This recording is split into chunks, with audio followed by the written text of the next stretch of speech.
It's time for the most interactive radio program in Las Vegas today. It's time for Pushing the Limits with Brian Shapiro. Brian will talk sports, politics, entertainment, and anything that matters to you. Feel free to call Brian at 702-221-7283. You want answers? I want the truth! Now, Pushing the Limits, here's Brian Shapiro.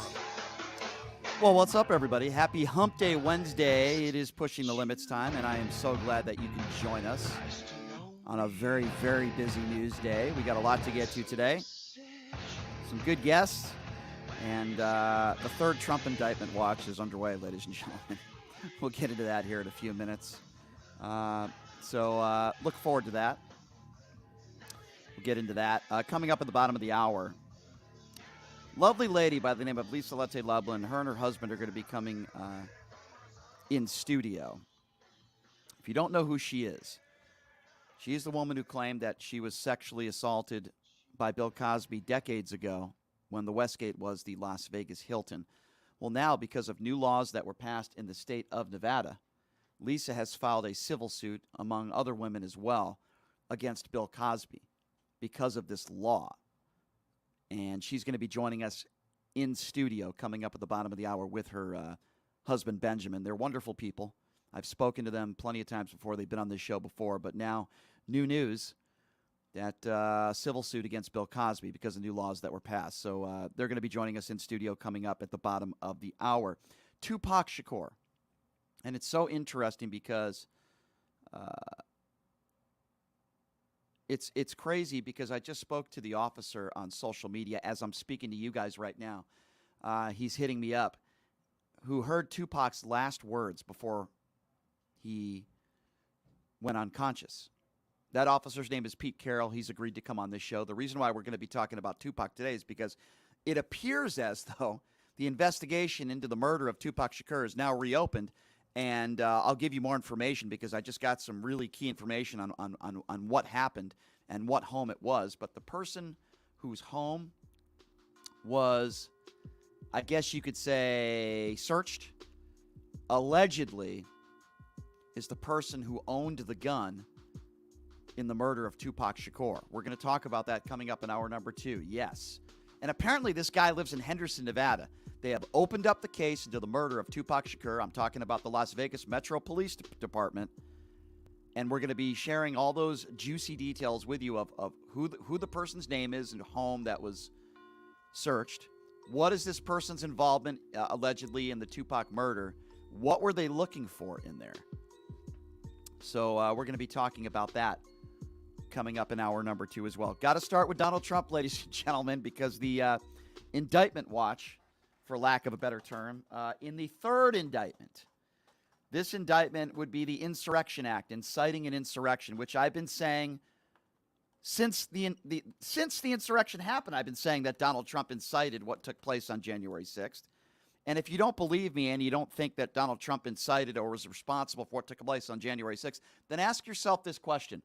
If Donald Trump hasn't lied, and he didn't lie before January 6th in saying that the election was stolen, and he continues to do that, and that Joe Biden cheated and the Democrats cheated, does January 6th happen? Of course not. The answer is no. So there's your answer. You can't yell fire at a crowded theater, and when you have a platform, if any, you can't lie. And that's why those people on January 6th went into that Capitol, because their leader, in their mind, Donald Trump, said that the election was stolen and the Democrats cheated, and those people that went in there tried to overturn the election. Why is that so hard for some of you people to understand? I don't get it. So we're hearing reaction on Capitol Hill from people that have been brown-nosing Donald Trump forever. Byron Donalds is one of them. I think, really, Byron Donalds will say and do anything to support Donald Trump and Jim Jordan and Matt Gaetz, but when it comes to a Democrat saying something wrong, Byron Donalds will be the first person to attack. He is so biased, it is unbelievable. Let's start with Byron Donalds. Here's what Byron Donalds had to say about the latest indictment that is about to happen in regards to Donald Trump and January 6th. Have a listen to this. Donald Trump's the leader of our party, and Donald Trump is going to beat Joe Biden in 2024 for a second time. Why are they doing everything they can to prevent him from being on the ballot in 2020? That's Troy Nehls, which is okay. Let's start with that cut. That's fine. We'll get to Byron Donalds next. So what you're hearing from is Troy Nehls. Troy Nehls is another Republican who is brown-nosing Donald Trump. We'll start that cut over again because I want to start it right. This is Troy Nehls. Donald Trump's the leader of our party, and Donald Trump is going to beat Joe Biden in 2024 for a second time. Why are they doing everything they can to prevent him from being on the ballot in 2024? I'll tell you why. Because Donald Trump will win in 2024, and the left they're scared. Okay, absolutely ridiculous on a number of fronts. First of all, can you name me any independents or lefties that voted for Joe Biden that have said since then, oh, you know what? I think I'm going to support the orange man, Donald Trump. I mean, seriously, I'm being honest. Do you know anybody out there since the 2020 election that voted for Joe Biden that are now saying, you know what? I think I'm going to vote for Donald Trump. I don't know one person, and I know a lot of Republicans and a lot of Democrats and a lot of people that are politically active. I don't know one person that has changed their mind, and even though they're not big on Joe Biden, some people I know, they didn't flip and say, you know what, I think I'm going to vote for that guy, Donald Trump. So I don't know what the hell this guy is talking about. Democrats are not scared of Donald Trump. In fact, to the contrary, a lot of Democrats I know want Donald Trump to run against Joe Biden because I think Biden has a much better chance of defeating Donald Trump than somebody like a Ron DeSantis does. So this guy has absolutely no idea what he's talking about. Now let's move on to Byron Donalds. So Byron Donalds, again, a guy who brown-noses Donald Trump, will attack the Joe Biden administration at every end. Here is Byron Donalds. This is outrageous, and Jack Smith is out of control. What we are looking at while we're dealing with appropriations is some of the dollars that are going to the relevant agencies, because if the Department of Justice is going to have a two-tier system about how they choose to investigate and prosecute, then maybe they don't need that much money. Yeah, there you go. It's the two-tier justice system. How many times have you heard that from Republicans lately? It's the two-tier justice system. Okay, let's go with that for a moment. The attorney generals, those who are running the DOJ, many of whom are Trump-appointed Republicans. What is Byron Donalds talking about? I mean, it's incredible to me. You hear it all the time. Two-tier justice system, two-tier justice system. Well, guess what, folks? I want to play you something. For all you Republicans out there that think that Joe Biden's going after his political rival, for all you people out there that say, oh, this is politics, it's the Biden DOJ, which, by the way, is not true, but even if it was, I want to play you a clip of Donald Trump back in 2016 when he was running against Hillary Clinton. You want to talk about going after your political rivals? It's interesting how all these Republicans have Alzheimer's. Isn't it interesting how forgetful all these Republicans are? Here's Donald Trump himself talking about how he wants to go after his political rival, Hillary Clinton. There's virtually no doubt that FBI Director Comey and the great special agents of the FBI will be able to collect more than enough evidence to garner indictments against Hillary Clinton and her inner circle, despite her efforts to disparage them and to discredit them. If she were to win this election, it would create an unprecedented constitutional crisis. In that situation, we could very well have a sitting president under felony indictment and ultimately a criminal trial. Interesting. Isn't Donald Trump talking about himself? A criminal trial, felony. He's talking about Hillary Clinton, speaking of going after a political rival. It's interesting how Republicans forget about that. Lock her up. Lock her up. The Michael Flynns and all these right-wingers, the Giulianis, lock her up. Lock her up. When Hillary Clinton was running for president, that was okay. No problem. But if Donald Trump is running for president, well, no, this is a two-tier justice system. It's amazing how these Republicans are so forgetful. Like I said, I guess I'll do what all the Republicans do when they talk about Joe Biden. I guess all the Republicans have Alzheimer's. I guess they're old and they have Alzheimer's. I mean, it's absurd. It is absurd, the hypocrisy on the right. It's unbelievable. Here's a thought for you. And maybe, just maybe, this is Donald Trump's fault. Maybe it's not George Soros, and maybe it's not the Biden administration. Maybe it's not Democrats. Maybe, just maybe, Donald Trump broke the law. Maybe, just maybe, he was part of a fake electorate scheme. Maybe, just maybe, he incited an insurrection and sat on his ass for 5 hours in the Oval Office and did nothing until he put out a video that said, "We all love you, but please go home." Maybe, just maybe, he committed a crime, something called the Espionage Act. He defied a subpoena. Maybe. Did that ever enter your mind that maybe this isn't anybody else's fault but Donald Trump? Couldn't that just be possible? That maybe it's not lefties and liberals or a two-tier justice system, that maybe the bearing of responsibility is the man who might have incited an insurrection, who constantly lies and attacks our democracy when it comes to the 2020 election, a man who defied a subpoena, who didn't turn over classified documents, who we now know shared them with people that did not have security clearances. Notice how I didn't even bring up the Bragg case, because to me the Bragg case is the weakest of them all. And let's not forget about the call that Donald Trump had with Brad Raffensperger. Let's not forget about that. That's another indictment that's coming around the corner. So for some of you out there that continue to defend Donald Trump, I got news for you. More indictments are coming. And we had Anthony Scaramucci on the show yesterday, and I tend to agree with him. I don't think Trump's going to make it to the finish line. I mean, just ask Stormy Daniels. Sorry, that was just a terrible joke. I'm serious. It's the opposite, by the way. Stormy said that he made the finish line too early. But that's another story for another show. I don't think Donald Trump's going to make it to the elections. And I don't think that's good for Democrats. Because I think Ron DeSantis is more dangerous to this country than Donald Trump could be, believe it or not. Donald Trump is not going to make it to the finish line. So we've learned yesterday that Trump has reached out to his top allies on Capitol Hill. He's now strategizing on how to help defend himself against potential criminal charges.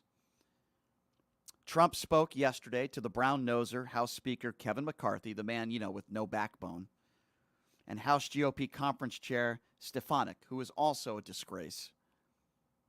They lead the House's GOP messaging efforts. And you know what the messaging is going to be. It can't be possible that Donald Trump actually broke the law and committed some serious crimes. You know what they're going to do. Two-tier justice system, the Biden DOJ, Trump didn't do anything wrong. Let's talk about Hunter Biden's laptop. That's exactly what the talking points are from everybody on Capitol Hill that's on the far extreme right, the Sean Hannitys, the Laura Ingrams, the Fox News, OAN Newsmax people. That's what they're doing. They want to talk about someone who's never been a politician before, Hunter Biden. That's what they do. Apparently, McCarthy, we're learning, initially called Donald Trump after learning of this letter that was sent to him. Two sources familiar with the story have told outlets. Trump advisors, meanwhile, helped arrange his conversation with Stefanik. Again, as I mentioned before, Kevin McCarthy and Stefanik, two disgraces. They are a disgrace. And Trump's Hill outreach comes on the heels of him announcing that he had received this letter from Jack Smith over the weekend indicating he is a criminal target, a sign that, no question, that he's going to be charged, special counsel, in inciting an insurrection. I told you this was going to happen. This isn't anything new. And I say again, if you don't think Donald Trump should be held to account or responsible for what took place on January 6th, then I ask you this very simple question, sometimes for very simple people. If Donald Trump didn't say before the January 6th insurrection that the election was stolen and that the Democrats cheated and Joe Biden cheated, which, by the way, was a lie and still is to this very day, does January 6th happen? Anybody with a brain logically would tell you no. The reason why those people were there on that day, because they were listening to Donald Trump and they all wanted to try to overturn the outcome of an election. That's obvious. And there are still people out there that think this is a witch hunt. I'll open up the phone lines now. We'll take a few calls. 702-221-7283. And again, if you want to be a part of the conversation, you can join me right now. 702-221-7283. I've said this before and I'll say it again. I'll say it again. Before the 2016 election, for months, Donald Trump said that elections were rigged. Donald Trump was saying that the Democrats were going to steal the election and that Hillary Clinton was going to steal it. Rigged. And then what happened? Donald Trump won. He won fair and square. Yes, the Russians did interfere in the election to an extent. I don't think it made a big difference, but to an extent. And Hillary Clinton did not run a good campaign, and she wasn't a good candidate. Part of the reasons why I didn't vote for her back then. But after Donald Trump won, did you hear him say that the election was stolen? Did you hear him say that the election was rigged? Were Republicans talking about election integrity? Of course they weren't, because Donald Trump won. If he wins, all of a sudden the elections had integrity and there was no election interference and it was all fair. Only if Donald Trump wins. But if Donald Trump loses, the election must have been stolen. Folks, you see where I'm going here? Hillary Clinton, the following day and that night, conceded. Donald Trump did not, and he still hasn't till this very day. Because if Donald Trump wins, everything must have gone smoothly and fair. But if Donald Trump loses, the election was stolen. And that rhetoric and those lies are the reason why we had something called January 6th. And that is why Jack Smith is going to be charging him in the Insurrection Act, because Donald Trump incited it.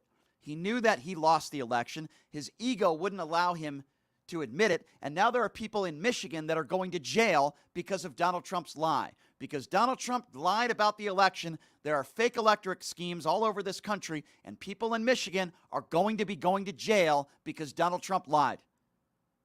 Those are the facts, ladies and gentlemen. I'm sorry if you don't believe me. Those are the facts. If Donald Trump doesn't lie about the 2020 election, these buffoons in Michigan would not be facing serious charges, and they are going to go to jail. Because there are these fake electorate schemes all over the country. Why? Because they really believe Donald Trump won? No, it's because Donald Trump's a liar. That's why. That's why. It's absurd. And if you think I'm the liar, then why don't you call into this show and why don't you tell me what you think I'm lying about? I'd love to hear from you. What am I lying about? Donald Trump lost the election. Joe Biden won a free and fair election. The January 6th insurrection happened because some of the people out there that don't have a brain believe that Donald Trump was telling the truth when he said Democrats cheated and he won the election in a landslide. That's why January 6th happened, and that's why Jack Smith is going to be indicting Donald Trump for the Insurrection Act. Again, number to call, 702-221-7283. And again, that number, if you want to be a part of the conversation, now's the time to call in. 702-221-7283. Let's start off with Carl. Carl, what's going on? Hey, how you doing, Brian? Good. Good. Listen, as far as Trump, I don't know if you just heard him, but he said when he gets elected, he just made a speech, I think it was yesterday, when he gets elected president again, he's going to, his autocratic dictatorial tendencies kind of came out again. He's going to defund the FBI. Oh, I don't doubt that. He's going to make his office, the most powerful office there is, and be able to make up his own ideas, which is like a dictator. Yeah. Oh, it's going to be retribution, and he's going to go after everybody. I got to tell you, I don't think he's going to make it to the finish line. I don't even think he's going to be running. I think eventually he's going to back out. Yeah. And I say this again, for the independents out there, or people on the left, or independents that voted for Joe Biden in 2020. Do you really think there are people out there that are saying, geez, this time around, I'm not going to vote for Joe Biden. I'm going to vote for Donald Trump. It's just not, I don't think it's not logical. I mean, for people to think that, it's not logical. One great thing is he's scared to death. I watch him on TV. I'm used to seeing how people react when they're worried or scared. And he appears to be that way because the reason is the January 6th, when it goes to trial, it's going to show that he egged on everybody to do it. He egged them on. Yeah. Yeah, no, I listen, I agree with you, Carl, and I appreciate the phone call. And Carl, you're absolutely right. If Donald Trump does win, which he won't, it's going to be just a retribution tour in going after all the people that he doesn't like or the people that told the truth. Speaking of one of those people, I want to play a little bit of this audio for you. So Chris Christie has been on the Attack Donald Trump tour. It's been quite funny, actually. And George Stephanopoulos did an interview with him recently, and I wanted to play a little bit of this because while I'm not the biggest Chris Christie fan, I would vote for Chris Christie over many other Republicans today. I'll tell you that. Is he a corrupt guy? Yeah, the Bridgegate and all that stuff, sure. But at least he's on the right side of history now. It took him a little bit too long. But at least he's on the right side of history now. This is George Stephanopoulos interviewing Chris Christie, and Chris Christie just hammering Donald Trump on national television. Have a listen to this. Buying or selling a... That definitely wasn't Chris Christie. All right, we'll get to that cut. Chris Christie, George Stephanopoulos interviewing him. Here you go. But I also want to talk about the former president's legal standing. It sure seems like the special counsel Jack Smith continues to investigate both the classified documents and the January 6th. We learned that another Trump employee received a target letter in the classified documents case. We also learned that former top White House officials, including Jared Kushner, have been called before the January 6th grand jury.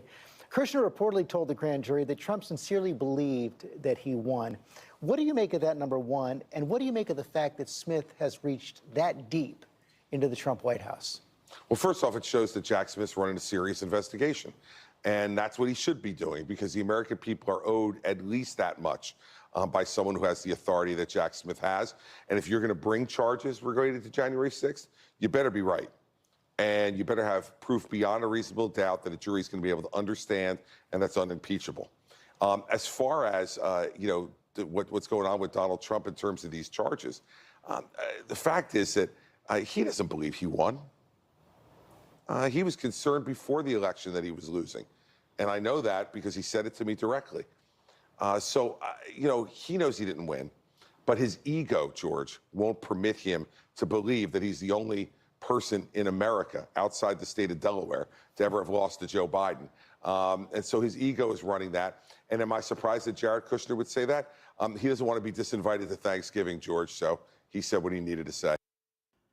Yeah, so Chris Christie's 100% right. This is about Donald Trump's ego. He can't admit he lost anything in life. His father, Fred, certainly put a number on him because Donald Trump is mentally ill.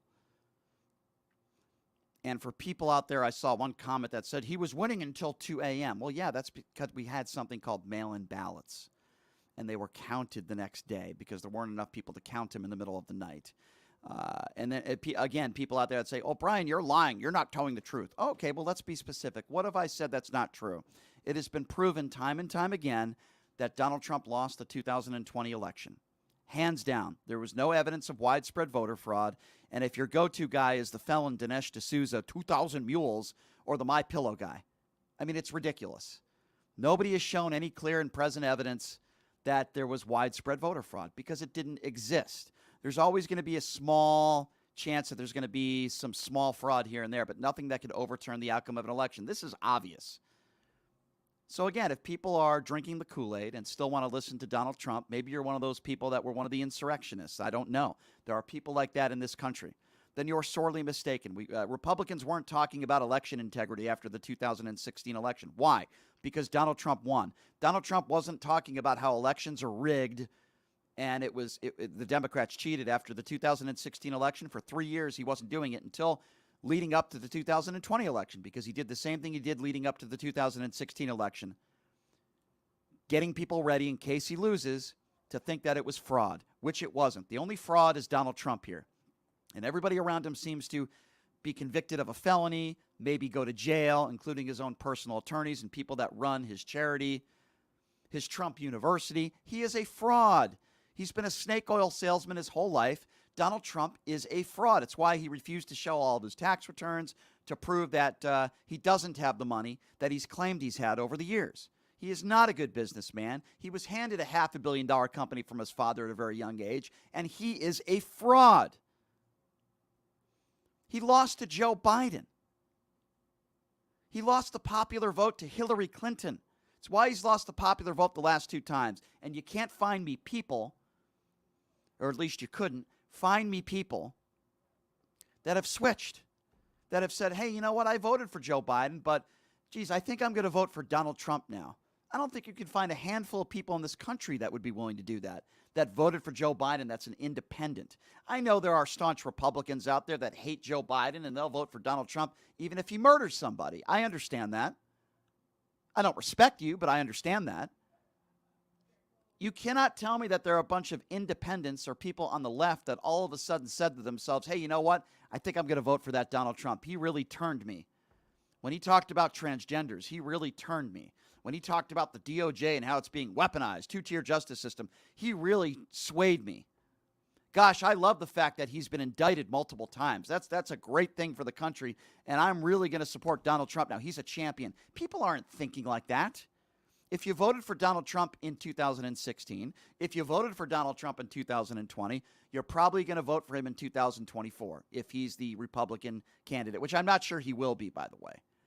If you voted for Joe Biden in 2020, I can't imagine there's people out there that are going to be switching to Donald Trump. I'm sorry, I just can't. I just can't. Now, at this point, I can't understand why anybody would vote for Donald Trump. At the same token, I don't want Joe Biden running again. I've been very clear on that. I don't want Joe Biden running again. I don't want the vice president running. There are other people that I think would be better candidates that I think should run. And I do believe, and I think a lot of Republicans would agree with me on this, that even though I can't stand Ron DeSantis in his white boots, I would rather have Donald Trump running against Joe Biden than Ron DeSantis. I think Ron DeSantis is more dangerous to this country than even Donald Trump is, believe it or not, and that is saying something. I don't know what's going to happen here over the course of the next year and a half. I don't. I can give you predictions. I can say, well, I think this is what's going to happen. In reality, I really don't know. I can guess, and I can guess that Donald Trump, with all his drama, will not be the Republican nominee, and I get the sense that it's going to be now Ron DeSantis versus Joe Biden, and that worries me a lot. That actually does scare me.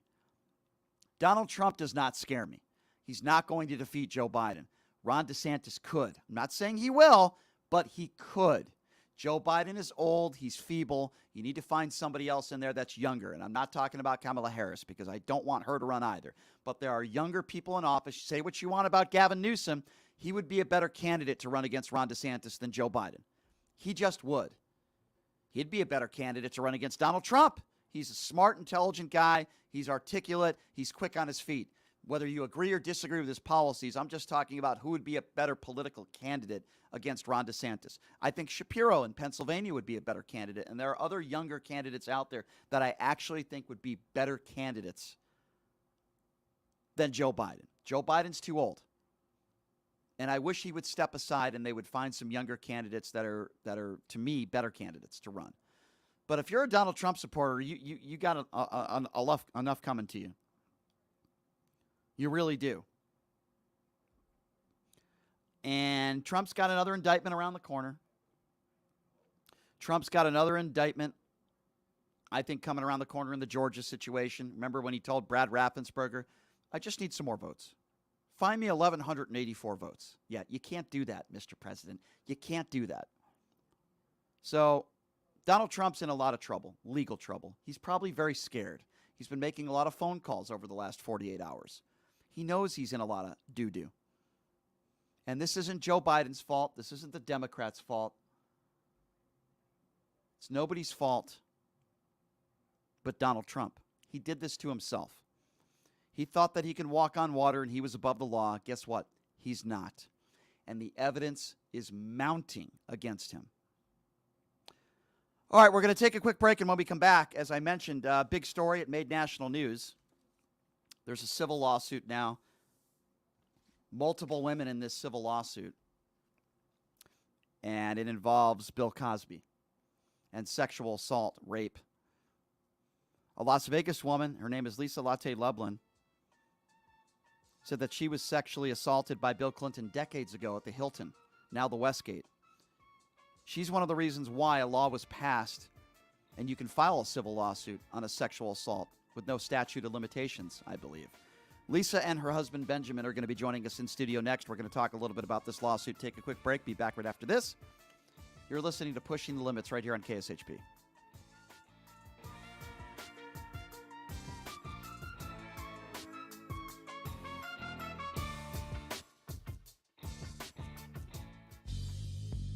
Hey everybody, are you struggling to find a pizza place that reminds you of Brooklyn? That true blue New York style pie?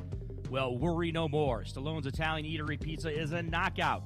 We're located at 467 East Silverado Ranch Boulevard, just off of Premier Road, half a mile east of South Point Casino, just minutes from the Las Vegas Strip.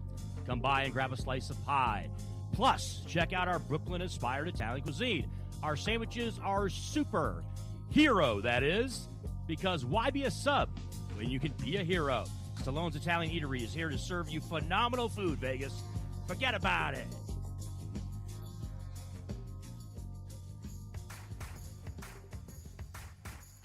Look, it's impossible for the average person to find a great attorney out there. There's so much misinformation. Now, let me introduce you to former Chief Deputy District Attorney Thomas Moskal. He was Las Vegas's top DUI prosecutor for years. He prosecuted the most high-profile DUI cases in Clark County. No one knows more about DUI law in Nevada. Just Google it. If you get charged with DUI, whether it's a misdemeanor or even more importantly, a felony, you need Thomas Moskal representing you. His relationships with the prosecutors and judges and his knowledge of DUI law to work for you. So give him a call now or text him at 702-848-5555. It's your life and liberty that's at stake. Don't wait. Call now. That number again, 702-848-5555. Buying or selling a home is a huge life event that requires guidance from an expert in the industry and community. My name is Blake Wynn. You may recognize my name as my grandfather was the best governor the state of Nevada has ever had. Growing up in Las Vegas, I've come to know this community intricately. Now, I am raising a family here as well. So I understand all the issues impacting our home and quality of life. As the top realtor for the #1 real estate team at Keller Williams, you can have confidence in my experience, knowledge, and track record. When it comes to buying, selling, or investing in real estate, choose a name you can trust and someone who understands the community you call home. Call Blake Wynn today and experience the difference of a trusted expert. 702-540-3311.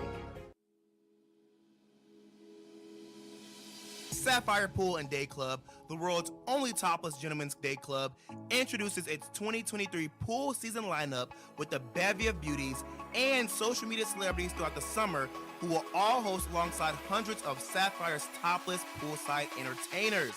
Enjoy brunch in the sun with items like frittata-style omelets, stripping chicken, and French kiss toast before washing it down with signature summertime cocktails. 10 lines beware. Go Bear! Ladies are welcome to go topless within the day club for the ultimate party. Guests can purchase affordable daybed packages, cabana packages, lounge chairs, and more. The best part though? Pushing the Limits will be broadcasting shows every other Friday throughout the pool season with a ton of surprise celebrity guests. Wow! Reserve your spot now. For more info, visit SapphirePoolLV.com or call 702-869-0003. That's 702-869-0003.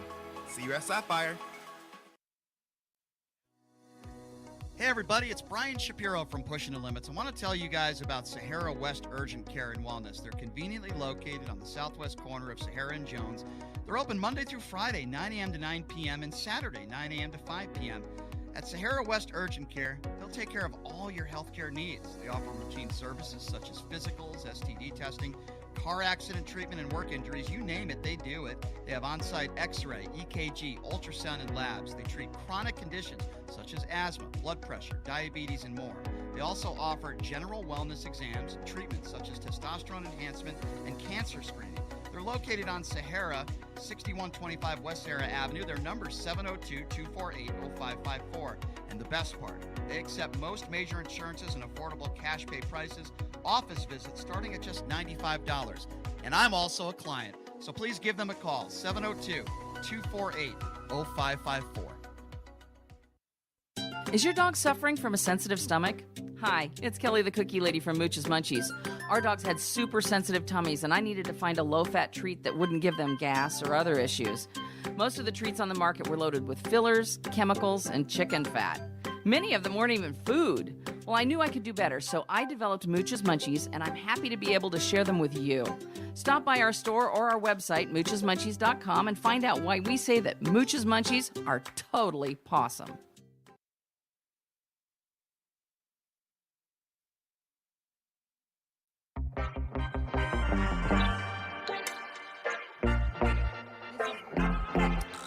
All right, welcome back. It is Pushing the Limits on a Wednesday. I was just hanging out yesterday, by the way, at my favorite gaming bar in town, Jackson's Bar and Grill. And, you know, today is Wednesday, so you might want to check them out on Flamingo and Jones, because if you hit 4 to the royal, not even 5 to the royal, you get a chance to spin the wheel to win up to $3,000. Great food, great atmosphere, great people. You won't find a better gaming bar in town. It's legendary. It's been there forever. Jackson's Bar and Grill, located at Flamingo and Jones. Please check them out. So, over the course of the last several years, Bill Cosby's been in the news for all the wrong reasons. Not because of being a funny guy or a comedian or actor or whatever the hell he's done, because I don't really care about that anymore. Let's just call it for what it is. Bill Cosby is a rapist. That's what he is. And I was angry just as much as anybody else when he was released from prison. That was a joke. And I believe if it wasn't Bill Cosby, the man with the money and the fame, he would still be behind bars right now. I don't think there's any question about that. But there is some good news. And the good news is that there is now a lawsuit filed by multiple women against Bill Cosby for their claims of sexual assault of many, many years ago. And there's a new law that was recently passed that allows them to do so. And the lady joining us in studio, Lise-Lotte Lublin, and her husband, Benjamin, are joining us in studio to talk a little bit about that. They were the reason why, a big reason why this happened. First of all, thank you, both of you, for being here again. I appreciate it. How are you doing? We're doing great. We appreciate being on the show again. I think it's our fourth time. Yeah, you've done this show several times already, and we have some good news to discuss today, right? Absolutely, yeah. And again, just to give people a little bit of background, Lisa, when did this assault happen? What year was it? So for me, it was in 1989. Yeah. And because I was drugged, I did not have a recall of the details.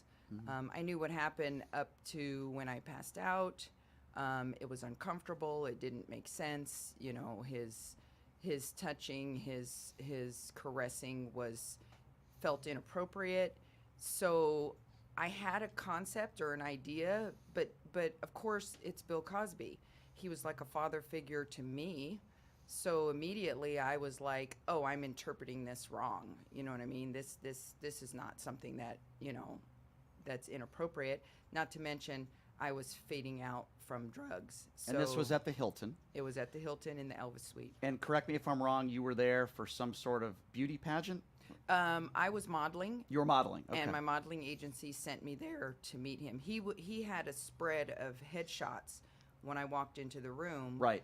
That were just laid out on the table. And I saw several other women that, you know, I've modeled with over the years just laid out on the table. So I was under the impression he's looking for a particular type for something that and he he's invites got you planned. to his hotel room there, his Absolutely. suite, and obviously you're excited, Absolutely. rightfully so. You don't know who he's Bill Cosby, right? Right. This is before any of this stuff came out. You had no idea. How old were you at the time? I was 23. You're 23 years old. You're meeting, you know, an icon at that time, yes. right?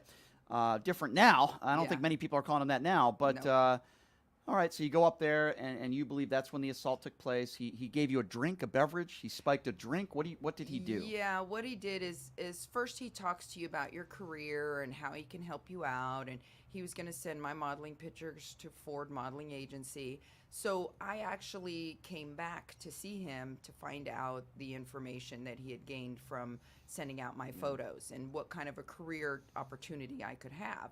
And he talked a lot about acting, and I was not interested in acting. I was actually not even interested in modeling. My goal was always to go to school, pay for my education, and become, you know, something related to whatever I was taking in school. So my means to pay for school was modeling on the side. I would work my job and then model on the side and make good money modeling, you know, back in the day. So I used all that money to pay for my education. So when he came into the picture and started suggesting that there's an opportunity to possibly do television or get onto the Cosby Show or get onto some series, he was filming Ghost Dad at the time. So I'm under the impression he's looking for an actress / someone, you know, model type to, you know, participate in some, you know, event that he's got going on. Right. And so I come back and I see him, which I believe or recall as best I can, it was the second or the third time that I met with him. He kind of went through, well, you could do this kind of modeling, that kind of modeling, but have you really considered acting? Let's do an improvisation, you know, type of, I guess, audition. And I explained, I don't really know anything about acting. It's never been something that I've considered. And he kind of talked me through it. I actually, through conversation, didn't realize that I had the information about doing this improvisation because my mother and I sat before I was supposed to see him, and my mother kind of walked me through, well, this is kind of what improv is about. let's try this little skit. And I kind of stood in front of her and did a little acting skit. And she was actually impressed. And I was like, well, okay, I give it a shot. What do I have to lose? Sure. So the next time that I see him, he basically says, all right, we're going to do this improv. I'll walk you through it. Here, let me give you this drink so you can relax. And I said, well, I don't drink alcohol. And he's like, trust me, trust me. Well, of course, I looked at him as being the expert, number one. I looked at him as growing up as the Jell-O pudding guy. And, Sure. as a child growing up as Bill Cosby is America's dad. He's like my second America's dad because my dad was wonderful. And I trusted that. I trusted that he has my best interest at heart. I don't fault you for that. Nobody Right? should. Right? Yeah. So I just went with the flow. So I took the first drink.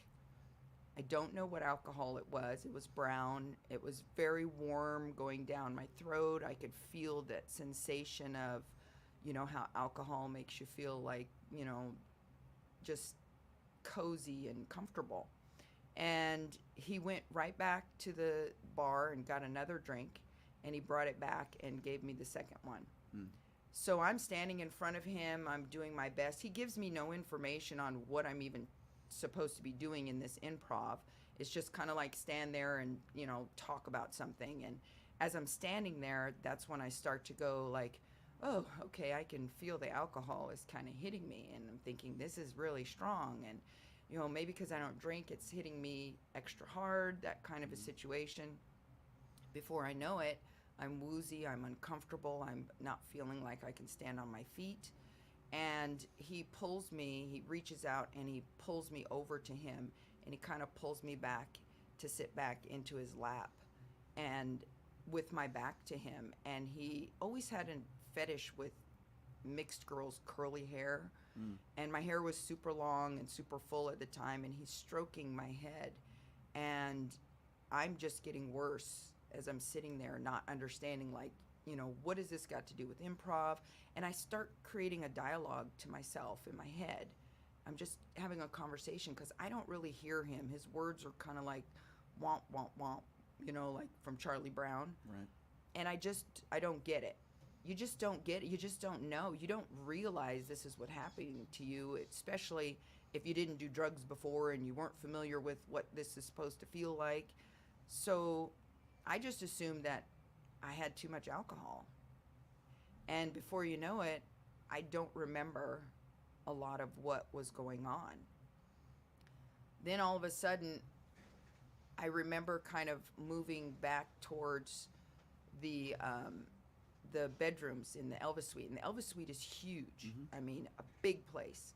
And I'm walking through this hallway, but I don't feel my feet moving. It's almost as if I'm gliding through the hallway. Wow. Which I think he was carrying me through the hallway. Yeah. Because I couldn't physically walk on my own, or I Right. was unstable. And I remember looking at the lights and the walls, the color of the walls, and just trying to really figure out what was going on. And I remember seeing the hallway and thinking to myself, my God, I didn't know that this place had so many bedrooms, because there were just doors down the hallway. There were so many. And I had no idea it was that big. And I got wherever I got. Once some time had gone by, for me, I felt like I had been there for 2 days, because I woke up, I was at home. And when I woke up at home, I felt groggy and ill. And Who drove you home, do you know? I have no idea. My car was at home. It was not parked in the location I normally park, because my mom parks in the driveway, and the kids park somewhere else. And your car was at the Hilton? I drove myself to the Hilton, but my car was at home. So do you believe one of his people drove you back in your car? Absolutely. Absolutely. So he probably said, hey, bring this woman home. Yes. Yeah. Which has been stated by several women that have explained their situation, and they have said the same thing. I got home, my vehicle was home, but I didn't take myself home that I know. If I drove myself home under that state and have no knowledge of it, I could be dead. And when you start to feel somewhat normal again, where the grogginess goes away, and I would imagine that maybe a day or two later, does it occur to you, when is the first time it occurs to you that, oh my God, I think I might have just been sexually assaulted?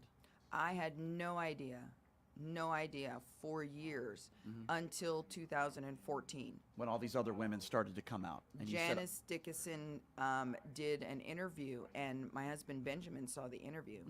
And he knew about my description of meeting Bill Cosby and the time that I had spent, supposedly being mentored by him.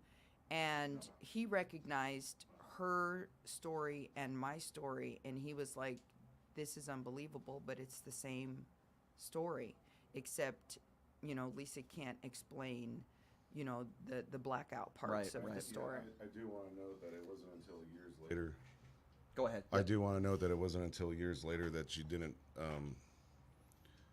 have memories of, what happened and there is. So Benjamin, it was you that said, hey, you're talking to your wife and you're saying, hey, I think this happened to you. That's very difficult to come to that. It's a huge, tough task. Yeah, I mean, that's really tough. I don't know a lot of husbands that have to go ahead and have a conversation with that's got to be awful. Their wife that they were sexually assaulted, and this is the reason why I think it is. That's awful. But you've had to hear this story God knows how many times in the last several years. Yeah. And I'm sorry to have to ask you about it again. But just to give people a little bit of background, we're here today to talk about what I consider to be a huge positive, in that you're still able, even though he's not going to probably go back to jail, you're still able to file a civil lawsuit against him because of a bill that both of you were such a huge part in passing. And I'm, obviously so sorry that happened to you. And I could imagine there are probably a lot of women out there that still don't even know if they were sexually assaulted by Bill Cosby. And maybe they're even afraid to have the fortitude to come forward like you guys have. And God knows how many other women out there that we don't even know of, right? How many do you think? How many do you think? Hundreds. You think Bill Cosby sexually assaulted and raped hundreds of women? Yes, absolutely. And how many women to this day have actually come forward on the record and said, yes, he did this to me like yourself? I think it's over 75 or 78. That's amazing, and it's so sad that you think that, and you're probably right, sadly, that there's probably more than 100 women out there that haven't come forward. I know of a few that haven't come forward, and that's just because some women have died and passed away, or there's other women who just don't want to come forward because they don't want to go ahead and be labeled or be persecuted in the eyes of the public. And not to mention, in order to come forward, you have to accept or take on the responsibility that this happened. Yeah. And that is a huge task for sexual survivors of sexual assault. And I want to next segment just focus on what's happening now. I want to focus on the bill that you guys helped pass, how many women are involved in this new civil suit. I want to get to all that. But going back to what we were talking about briefly here, years pass, then you see Bill Cosby in a courtroom. You see him in shackles. He goes to jail. He's finally held to account, which obviously I would imagine had to be some relief for women like yourself and Benjamin. And then he's released on a what I would consider a clerical error, for lack of a better term, which is nonsense, by the way. We all know that. Yeah. I can't imagine the roller coaster ride that both of you have had to have been on here in the last couple of years. It's unbelievable. Well, Lisa had a great task because she testified at the trial. Mm-hmm. So she had a hand in putting him in jail. But I always felt like he was going to get out within 3 years. And he served 3 years and he got out. And I told Lisa that. So, 3 years is time. He spent 3 years of his life in jail and he had to deal with it that way. And how is it possible? And again, I know his wife is not a sexual assaulter, but I could use the term enabler. Yes. There are members of his family that still believe that Bill Cosby's innocent when all these women have come forward and all these stories and all this evidence, and they believe that everybody's lying and Bill Cosby's telling the truth. How could there still be people out there that believe Bill Cosby over people like you? I don't understand that. Well, it gets me angry. I put it to the layman's terms is there's evidence. His own words is what goes ahead and sinks him. He goes ahead and talks about how he uses drugs to have sex. I mean, in a documentary called We Need to Talk About Cosby. And Camus, who's the director and also the host of the show on Showtime, he puts it very well. It's his own words that go ahead and kill him, because he literally talks about how he acquires drugs to have sex with women. And he's done this over his entire career, talking about this blatantly. Here's what I don't understand, though, Lisa. It's like, Harvey Weinstein, another animal, right? Rapist. He's going to die in jail. Yeah. And I look at Harvey Weinstein, very powerful man, a lot of money, didn't get him out. Right. And Harvey Weinstein is being held to the fire. Right. And I think to myself, how is it possible that, and thank God, that Harvey Weinstein is behind bars, but Bill Cosby isn't? I don't know the answer to that. I can't understand why. Do you, I have an answer for why? you. Tell me. It's really simple. It's called the statute of limitations. That's what we've been fighting for since 2015. When I found out, when Lisa and I filed a police report, went down to the police department, and we wanted to press charges against Cosby, and he said there's a statute of limitations. I had no clue what the hell that was. Me and Lisa are born and raised in Nevada, and I had no clue whatsoever what the state law was. It was 4 years, and that's when we started to go ahead and say we want to be advocates for sexual assault, victims of sexual assault and rape, and we want to go ahead and change the laws. And that's when we started with, changing the statute of limitations for criminal from 4 years to 20. We gave sexual assault survivors of rape and sexual assault an avenue to help hold people accountable. Five times what it was, the normal limit, what it was before. And I want to dive into that in a couple minutes. I think of Bill Cosby, and maybe this is a bad analogy, but there are people in society that you say to yourself, not because you disagree with them politically or you just don't like them, people that are just horrible people. They could be murderers, they could be rapists, and yet they're out enjoying their life. There are people in society that we can... I bring up O.J. Simpson. I don't think O.J. Simpson should be out playing golf, drinking wine. I believe he's a double murderer. Right. But there... And listen, what Bill Cosby has done, listen, I'm not going to say what's better or worse. If you're a murderer or a rapist, I think it's equally as bad. Right. You ruin that person's life. I'm glad you're doing great, you and your husband, but there are people in society that should not be out there. You agree with me on that? Absolutely. Yeah. We would love to go ahead and see him in jail in criminal court, but it's unfortunate that Lisa fell outside the statute of limitations for that. Yeah. There's no discovery law, so at least we have an avenue now. Yeah, and I'm grateful that you're able to tell your story and maybe help other women tell their story that are victims of sexual assault. Well, here's what I want to do. I want to take a quick break, and when I come back with you guys, I want to talk about the main reason why you're here today, to talk about this new bill that you guys were able to pass. Your husband alluded to that. I certainly want to talk about that with you coming up next. And talk about other women that are involved in this civil suit to hold Bill Cosby, to continue to hold Bill Cosby accountable. It's so important, and the good work that you guys have done to help pass this bill. Senate Bill 129, SB 129 is what we're specifically talking about. So we'll take a quick break. We're joined in studio by Lise-Lotte Lublin and her husband, Benjamin. We'll take a quick break. We'll be back right after this, and we'll get into that. You're listening to Pushing the Limits right here on KSHP.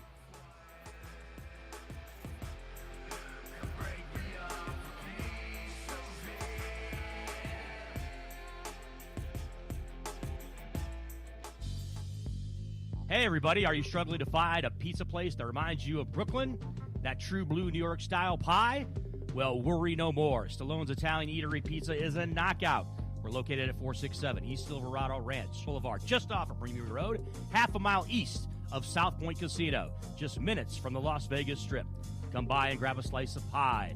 Plus, check out our Brooklyn-inspired Italian cuisine. Our sandwiches are super. Hero, that is. Because why be a sub when you can be a hero? Stallone's Italian Eatery is here to serve you phenomenal food, Vegas. Forget about it.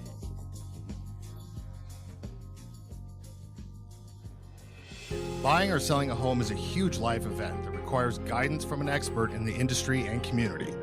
My name is Blake Wynn. You may recognize my name as my grandfather was the best governor the state of Nevada has ever had.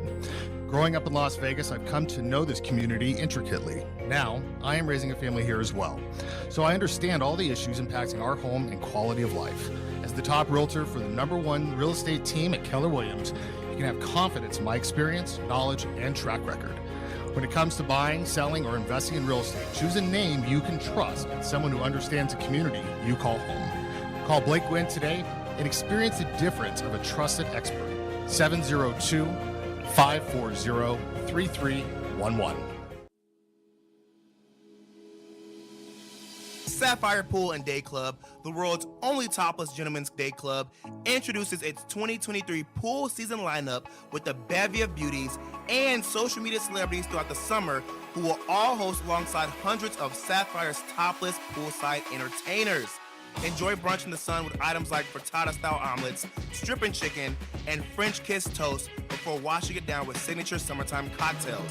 10 lines beware. Go Bear! Ladies are welcome to go topless within the day club for the ultimate party. Guests can purchase affordable day bed packages, cabana packages, lounge chairs, and more. The best part though? Pushing the Limits will be broadcasting shows every other Friday throughout the pool season with a ton of surprise celebrity guests. Wow! Reserve your spot now. For more info, visit sapphirepoolLV.com or call 702-869-0003. That's 702-869-0003. See you at Sapphire.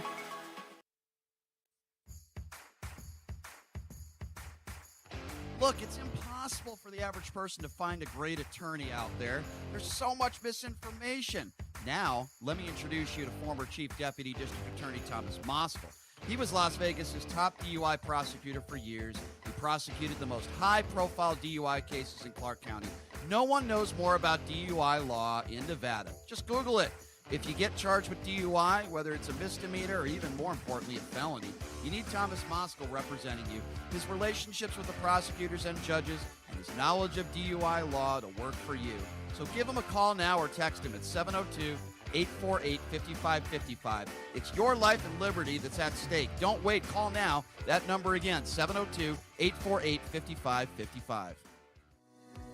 Hey everybody, it's Brian Shapiro from Pushing the Limits. I want to tell you guys about Sahara West Urgent Care and Wellness. They're conveniently located on the southwest corner of Sahara and Jones. They're open Monday through Friday, 9 a.m. to 9 p.m. and Saturday, 9 a.m. to 5 p.m. At Sahara West Urgent Care, they'll take care of all your healthcare needs. They offer routine services such as physicals, STD testing, car accident treatment, and work injuries. You name it, they do it. They have on-site x-ray, EKG, ultrasound, and labs. They treat chronic conditions such as asthma, blood pressure, diabetes, and more. They also offer general wellness exams, treatments such as testosterone enhancement and cancer screening. They're located on Sahara, 6125 West Sahara Avenue. Their number is 702-248-0554. And the best part, they accept most major insurances and affordable cash pay prices, office visits starting at just $95. And I'm also a client, so please give them a call, 702-248-0554. Welcome to Hash House A Go-Go, where we've been serving farm food and crafted cocktails for over 2 decades. Visit us for the full Hash House experience at any of our 5 Las Vegas locations. Hash House A Go-Go is where old school meets new and gets twisted. We bring people together over good food and fun. Come in for breakfast, lunch, or dinner, and come hungry because our portions are huge. Visit us online to see our entire menu at hashhouseagogo.com. Hash House A Go-Go. It's a Midwest thing, and there's nothing else like it.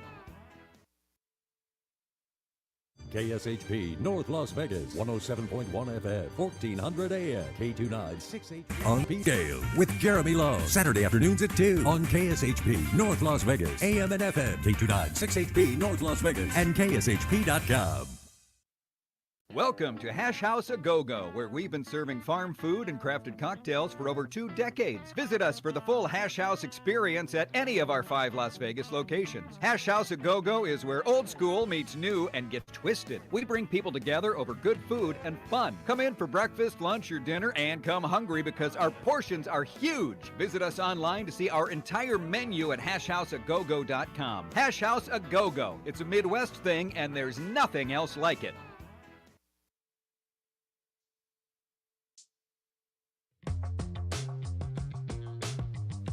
All right, welcome back. It's Pushing the Limits on a Wednesday. Tell you guys about my good friends at Sahara West Urgent and Primary Care. They're located at 6125 West Sahara Avenue. They take most insurances. If you don't have insurance, they only charge you $95. How cool is that? No appointment is needed. That's also very cool. Check them out, 702-248-0554. You could also visit them online at SaharaWestUrgentCare.com. Check them out, man. As I mentioned in studio, they've done my show multiple times. Always love having them in. They're great. Lise-Lotte Lublin and her husband, Benjamin. Lisa, no doubt, was sexually assaulted by Bill Cosby decades ago at the Hilton, now the Westgate. And there's good news. Something good to come out of this, because it not only helps people in this case, so many women that were sexually assaulted by Bill Cosby, but it helps women in general, men and women, anybody that have been the victim of sexual assault. And I want to give them the opportunity to talk about Senate Bill 129, SB 129, which is the reason why you guys are able to file a civil suit right now. You have, and others, in regards to Bill Cosby. Tell me about it, Lisa. So we had experienced one of the other survivors from California, and she had been assaulted in New York, New Jersey, and they had passed what's called a look-back law. The look-back law opens up civil cases for sexual assault for a span of 1, 2, 3 years, whatever it's been, designated. And she was able to file her suit in that jurisdiction. She had a conversation with me during the Judy Huth case last summer, and she kept saying, you guys really should get on this. There might be a chance in Las Vegas. You could help so many survivors, and, this is a great opportunity if it could happen. Were you going to say something? No. And so my wife came to me and told me about a conversation. I kind of laughed because I was like, changing a law is not as easy as Thanos. You need politicians to be on your side and clicking his finger and saying, right. So just layman's terms, to change a law, you have to go ahead and convince an assembly member or senator that your idea is pointful enough to bring a bill. That bill for Nevada. That bill has to be brought in front of a judiciary committee, and then the judiciary committee decides if they want to hear it. And then they vote on it if they want to pass it through onto the floor. Right. Then it gets voted on by the Assembly or Senate, and then it gets sent. If it's an Assembly bill, it gets sent to the Senate. If it's a Senate bill, it gets sent to the Assembly. And you go through the whole process again with the Judiciary Committee. And this is 4 to 20 years. This was, that was the criminal one. AB 212. And this is how long? SB 129, there is no statute of limitations. Wow. So this could be 50, 60 years down the road. SB 129 is historic because it not only has to deal with victims of sexual assault and rape now or in the future, but it also applies retroactively to the past. So let me ask you about this. Obviously, in some cases, there are going to be people that are going to make up stories about sexual assault. Right. Obviously, that's not you. All the women that have come forward with Bill Cosby, I believe they're all credible, just like you guys. Absolutely. I've always felt that way, by the way. But there's always going to be some people out there that are going to make stuff up. So what are the naysayers saying? Now, I'm for this bill. I want to be very clear on that. What would you say to the people out there that say, why would you wait 30 or 40 years to say that somebody sexually assaulted you? Now, I know the answer to that, and I think there's all sorts of different reasons, but I want to hear it from you. If somebody comes up to you and say, why would you if this really happened to you, Lisa, why would you wait 30 plus years to talk about it and tell people about it? What is your response to that? Well, first of all, in my specific case, I was drugged. So I wasn't aware that I had been assaulted.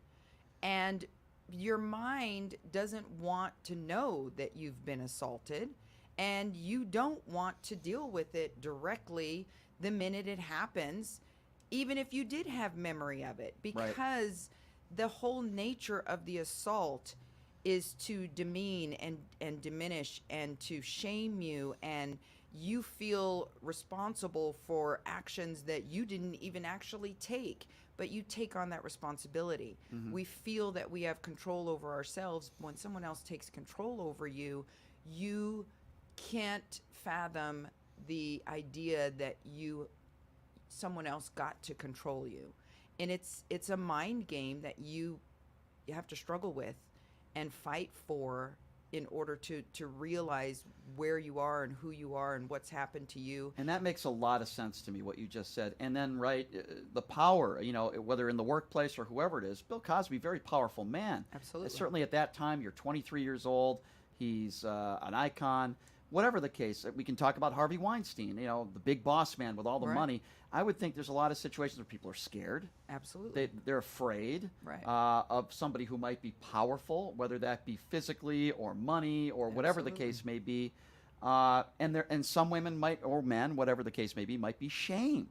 They're Absolutely. embarrassed. Yep. I just think there's so many different reasons, right? And you mentioned one of them, which totally makes sense to me. Well, I think in Lisa's case too, it wasn't until years and years later she repressed a lot of her memories. Absolutely. And she remembers certain things that happened with Cosby.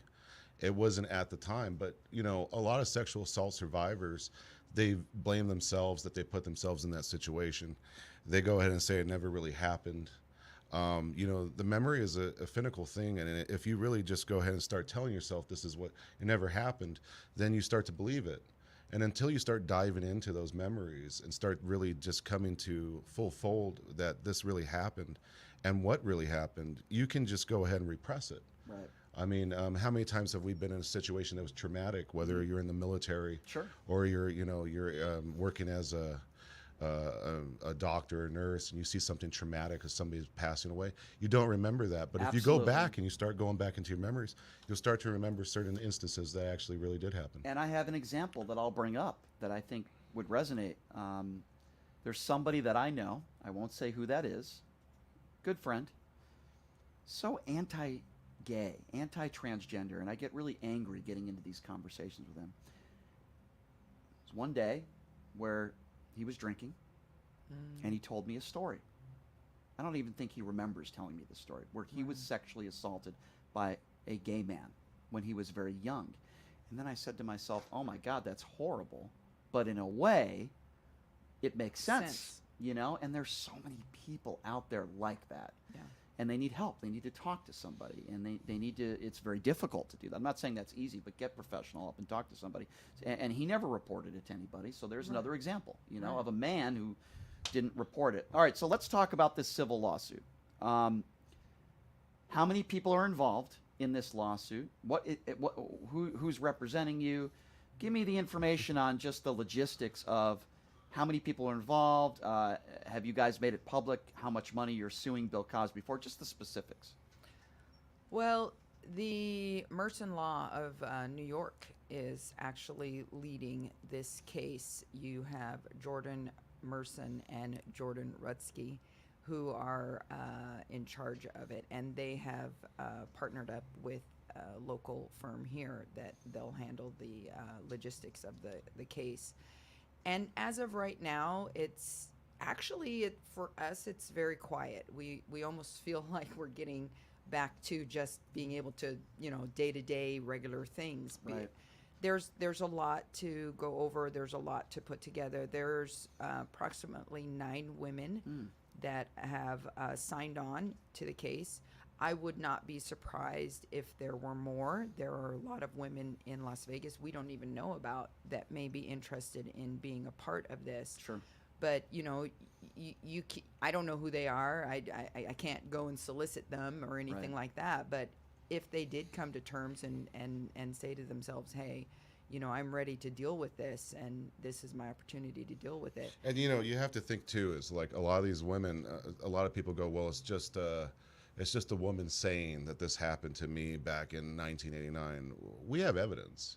It's not just a hearsay type thing.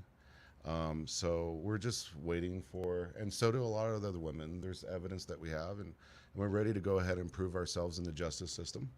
And I know it's difficult to put a number, a financial figure on sexual assault. I don't think you can really. we don't really know numbers. Yeah, so you guys don't really have an idea. Listen, Bill Cosby is a very wealthy man. We know that. Bill Cosby, I don't know what his net worth is. Could be $100 million, $50 million. I have no idea. Brian, I can tell you this: if we had a chance to put him in jail, I wouldn't even go this avenue. Of course you would. I know that. Yeah, So, like, you know, I think that almost every single woman that I talk to that's a Cosby survivor would rather see his ass rot in jail than go ahead and have him in civil court. But this is all we have. This is all you have right now, and I don't blame you for doing that. And when it comes to this case, do you think you'll ever see a day where Cosby will actually show up in court during this civil suit? Probably not. Never. Probably not. Interesting. So you have 9 women right now. This could grow over time. I would imagine boatloads of evidence and witnesses, and I'm sure your attorney is. And who's the attorney that's doing this? Merson Law. Jordan Merson. And where Law. is he located? Where does he practice? He's in New York. He actually worked on the Epstein with. He did? He worked on Epstein Okay. with the women Well, that's a there. big one. He worked on Cosby before. And didn't He's he worked work on on Nazara, you know, the Nasser? gymnastics. Nasser, yeah, he was just beat up in jail. He represented all the women in that case. Well, okay, so he has So this a ton guy- of experience. He this knows guy what he's is doing. this guy's a pit bull, So he knows what he's doing. and he's Good. going to tear Cosby a new one. Good. That's what's going to happen. You know, I just think it's important again, because when people see images of Cosby leaving jail and his attorneys celebrating like it's some sort of great win for them, Right. you know, it's just Putting up the fist. It's yeah. so He absurd. putting up the fist. Yeah. You're a real because, hero. Yeah, because You're a Cosby's champion. always been all about And listen, he knows black culture. Yeah. These people are not. Yeah, right. Yeah. These people are not stupid. Yeah. They know what Cosby did. I truly believe Cosby's family members. His wife might be in denial. I don't know. But I truly believe Cosby's own family members and attorneys know that he is a rapist. They know it. Yeah. But they're never going to say that publicly. And it wouldn't surprise me even behind closed doors if they made statements like, they know it. Right. Bill Cosby is a sick, sick man, a mentally ill, sick man, and a rapist. But at least if you can get the opportunity again with the platform to hold him accountable, even in this case financially, and have all these other women, even though it might be painful, to share their stories and the evidence of what he did to you and what he did, then I think that's a good thing. That's a positive. While it will be difficult and excruciating, and again, roller coaster ride emotionally, it's important. And even if Bill Cosby is sitting in his home, he has to know that the stories are being told about him. Right. And I think that's really important. Brian, I really do want to state this. We talked about evidence in the case, and one of the biggest pieces of evidence in this case is Bill Cosby's own words. So if you guys get a chance and you're out there, just go ahead and Google Bill Cosby and sexual assault and his deposition. I've heard that audio. I've heard him. It's his own words it's that go ahead and kill him. mesmerizing. It's kind of like, it reminds me of Donald Trump when he's, in the Right. sexual abuse case. Right. You remember that sexual abuse case where Yeah. he was saying she's not my type, and Right. Yeah. he made all sorts of ridiculous statements that led me to believe that he did sexually abuse her in the deposition. Same thing with Bill Cosby. Yeah. They let their own words fumble them, yeah. and their comments are ridiculous. Well, if I did sexually assault her, why would she? Blah, blah, just stupid Well, statements. and then you got like the barbecue. There's a lot of things out there. Right. Like on the show where he talks about barbecue and he laces the barbecue and then whoa, things start to happen. Yeah. So, his own words and the things that he's done is going to go ahead and sink him. I don't think that it's going to be an issue of finding Cosby guilty. I really don't. Yeah, I tend to agree with you there, and I commend both of you for helping pass this Senate bill, which is going to help so many people. Yeah, and I do want to state this bill was for Nevadans, by Nevadans, and we worked on 4 bills, and this is our 4th bill that passed. Every single bill that we worked from SB 212 to AB 212 to SB 149 to SB 169 to SB 129. Every single one of them had to deal with children of sexual assault, rape kit backlog, a criminal sexual assault, and now it has to do with civil sexual assault. As far as I'm concerned, and listen, I know you guys are very modest, and you're not the only people that help do this, but as far as I'm concerned, you both are heroes. You're heroes for so many people out there that are unable to tell their story, and now they'll be able to do so and at least hold people accountable for it, and I think that is just so important. Great. Lisa, I want to ask you a couple questions that might be difficult for you to answer, but you maybe have been asked this question before, but I have to ask you, if you were in a room with Bill Cosby right now and you had an opportunity to say something to him, what would you say? Oh my gosh, I have not thought about this, because in actuality, that was one of my biggest fears when I had to testify in the courtroom. I was so afraid of my memory. I was so afraid that when I saw him, I would get flashbacks and I would start, experiencing what had happened to me. And that scared me to no end. I mean, I had a meltdown in Philadelphia in a shoe store where I just freaked out, and my husband Benjamin and my good friend Catherine Woodard, which I've mentioned before. She was a detective in North Carolina, and she was in the sexual assault unit and special victims unit. And I had a meltdown because I was like, I don't know. I mean, it's something like you see in the movies where you see that person who has to testify going, no, I don't want to be here. I don't want to do this anymore, because it's just, there's something inside that can come out. It's there, but you're afraid to see it because it hurts. Brian's question is, what would you do or say if you had Cosby in it? I know what I would do or say. Yes, we know what you would say. I don't know. I don't know that I have anything specifically for him right now, because all of the things that we've worked on in changing these laws for Nevadans has the concept of empowering victims with the opportunity to decide, do I go forward with legal, ramifications? Do I go forward with civil ramifications? That has been so empowering and just a grace for me to have that. I haven't thought about that concept of being directly in the room with him, because I did sit across from him and he behaved so inappropriately in the courtroom as if it was such a joke, that it tells me that this person's mind is it's just not regular. It's not demented. normal. Yeah. What would you say? Here's another question. What would you say to somebody who, say, runs a comedy club that is going to be booking Bill Cosby?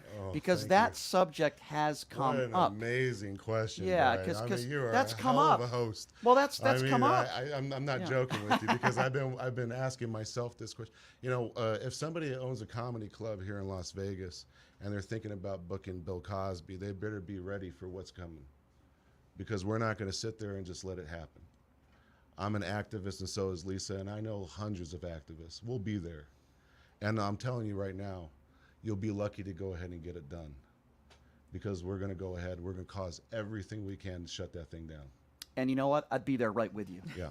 I'd be there right with you. Yeah.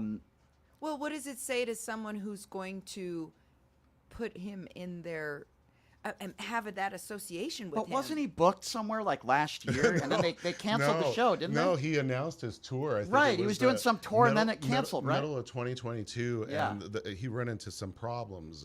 I bet he did. And a lot of the problems was I can imagine, he couldn't get booked anywhere. And right. Nobody wants to be labeled, Cosby supporter. You know what that's like? That's like if Harvey Weinstein was writing a script behind bars right now. Yeah. And then you went and you saw the movie, and actors and actresses were, oh yeah, sign me up for that. Right. It's like, I don't know. There are a lot of weird cases going on right now. And then there's like Kevin Spacey, where he was accused of assaulting, and he says his whole life was ruined. The problem with that case is that, in totally different circumstance, but he was never prosecuted for anything. Well, a lot of sexual assaults do not get prosecuted. Right. You have most to have. Don't. Yeah, most don't. And the issue is you have to have, raw evidence. And very that's difficult. It's very difficult. Yeah. Sexual assault is one of the hardest. I think it's 1 in 9 cases actually get prosecuted.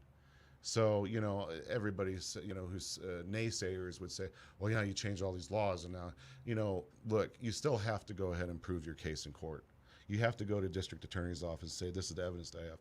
But this is what I do want to say. There are sexual assaults that do happen. There is no evidence. 5, 10, 15 years go by. There's a video. There's new witnesses. There's pictures of this sexual assault. And now that you have the statute of limitations extended, now you can go ahead and press charges. Yeah, well, that's a good thing. So evidence that didn't happen is now there. Another difficult question, but what advice would you give? God forbid, we know it happens in society every day. I wish it didn't. Yeah. But what advice would you give to that young 23-year-old woman that you were? What advice would you give to anybody 23 that is the victim of a sexual assault? What would you tell them to do?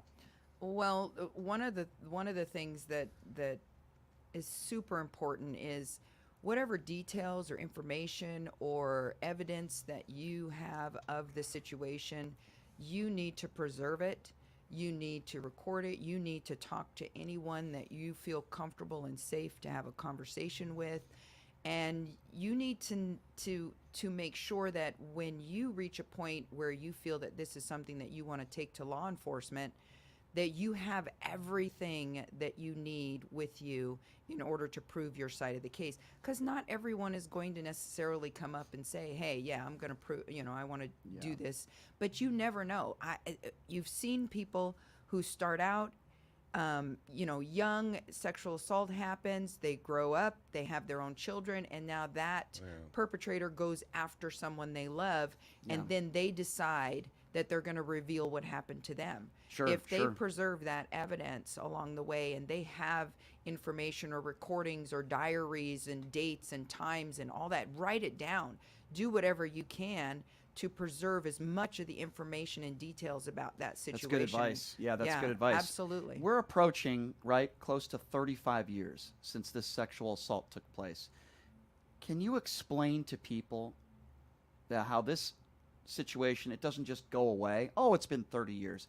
Can you explain to people that you still suffer, and this is still very painful, and it affects your life, right? Absolutely. I can tell you firsthand, she's had meltdowns, and she's had a lot of hard situations where she's broken down.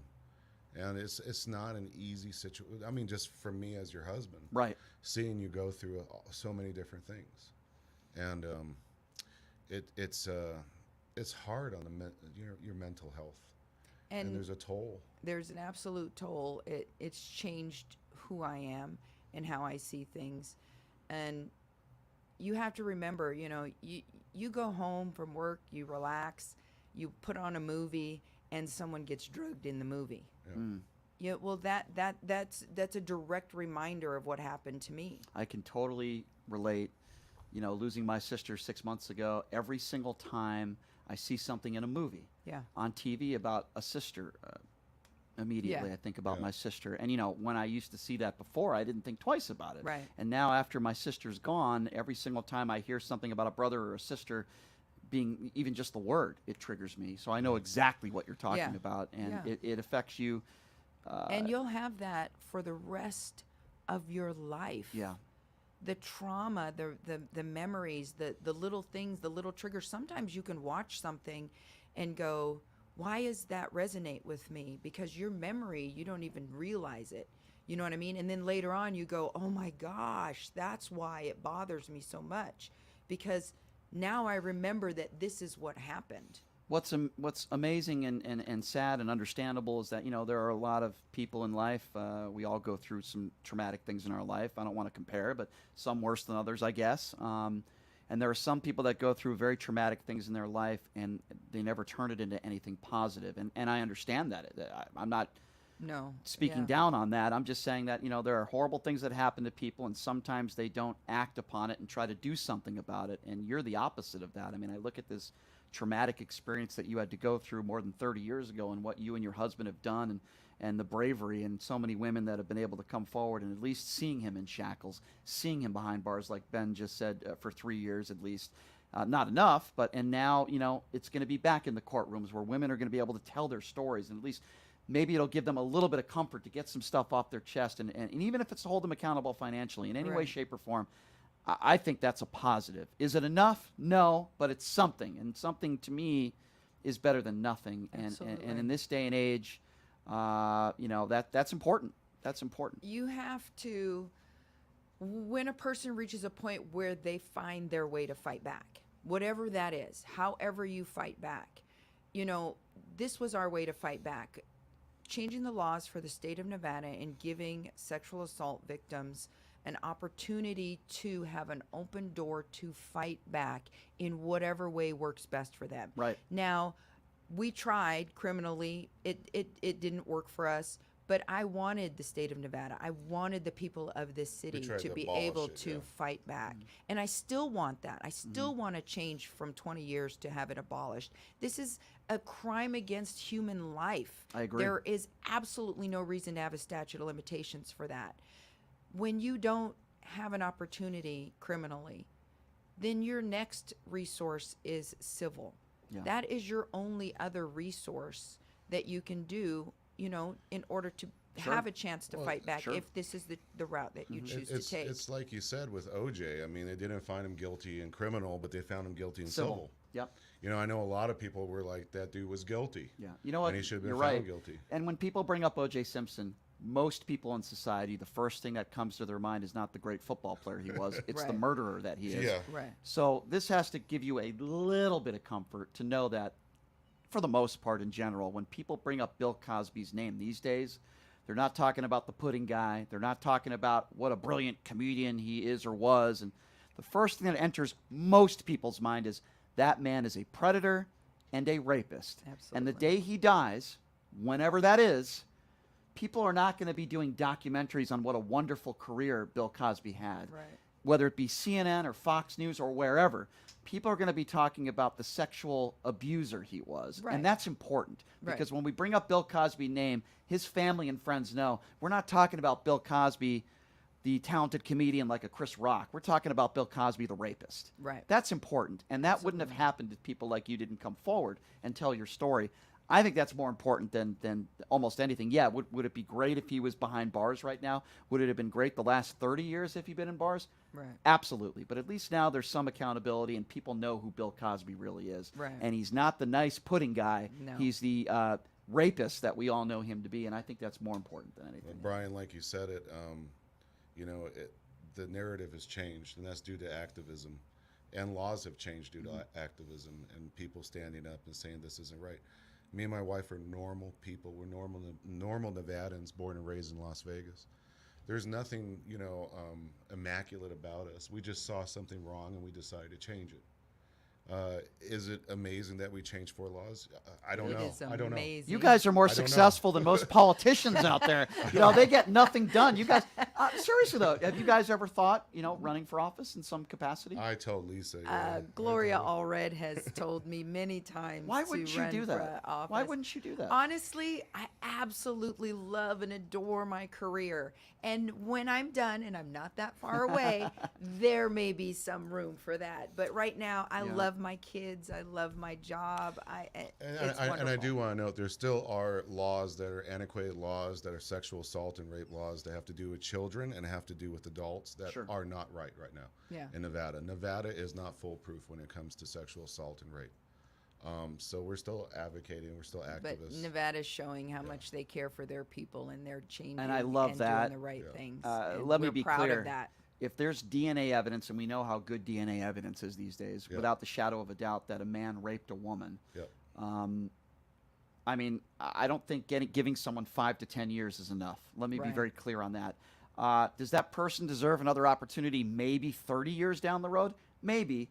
But if you raped somebody and sexually assault somebody, especially a child too, my goodness, the laws need to change and there needs to be mandatory. I talk about drunk driving all the time too, where if you kill somebody on the road drunk driving, 1 year, 6 months, that's a joke. Ruggs gets, you know, he's going to be out of jail in 3 or 4 years. It's a joke. So yeah, I think we need to be more harsh and put more laws on the books. And I'm so glad you guys started with this because you're giving me a good idea, Brian. I might have to go ahead and work on that one next. Well, sometimes I have good ideas. That's debatable. Back on the show, we changed once in a while. The listen, minimum amount of being in jail. Well, listen, I know you guys are both very busy. I always appreciate it when you guys come in. You're wonderful people, and I appreciate what you've done with this Senate bill. I know a lot of people are very thankful for what you guys have been able to accomplish. I will be right there covering this lawsuit. I hope you guys get every dollar from this SOB. Take every dollar from him that you can, and I wish him nothing but the worst. And I thank you both for doing this. I know a lot of people, like I said, are very appreciative of both of you, as I am, for what you've been able to accomplish. Please keep me updated on this. Because of you guys, I was able to develop a relationship with Gloria Allred. She comes on the show all the time. She's wonderful. And we have a good time. We talk about a lot of serious topics, but I love getting into political conversations with her, too. Yeah, she's right, great. by the way. Yeah. You should run for office one day. You or your husband.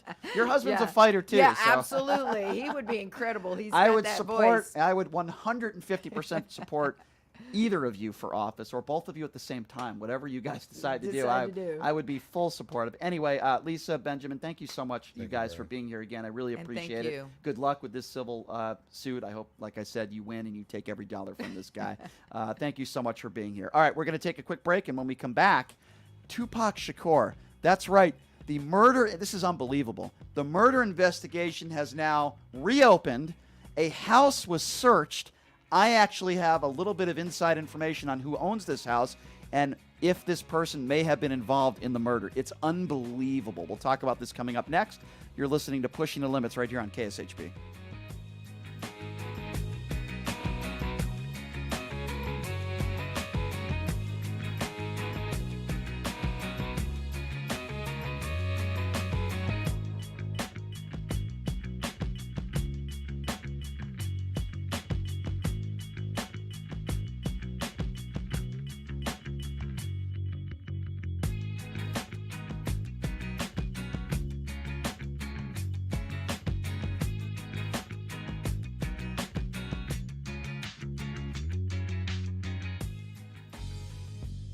Hey, everybody, are you struggling to find a pizza place that reminds you of Brooklyn? That true blue New York style pie? Well, worry no more. Stallone's Italian Eatery Pizza is a knockout. We're located at 467 East Silverado Ranch Boulevard, just off of Premier Road, half a mile east of South Point Casino, just minutes from the Las Vegas Strip. Come by and grab a slice of pie. Plus, check out our Brooklyn-inspired Italian cuisine. Our sandwiches are super. Hero, that is. Because why be a sub when you can be a hero? Stallone's Italian Eatery is here to serve you phenomenal food, Vegas. Forget about it.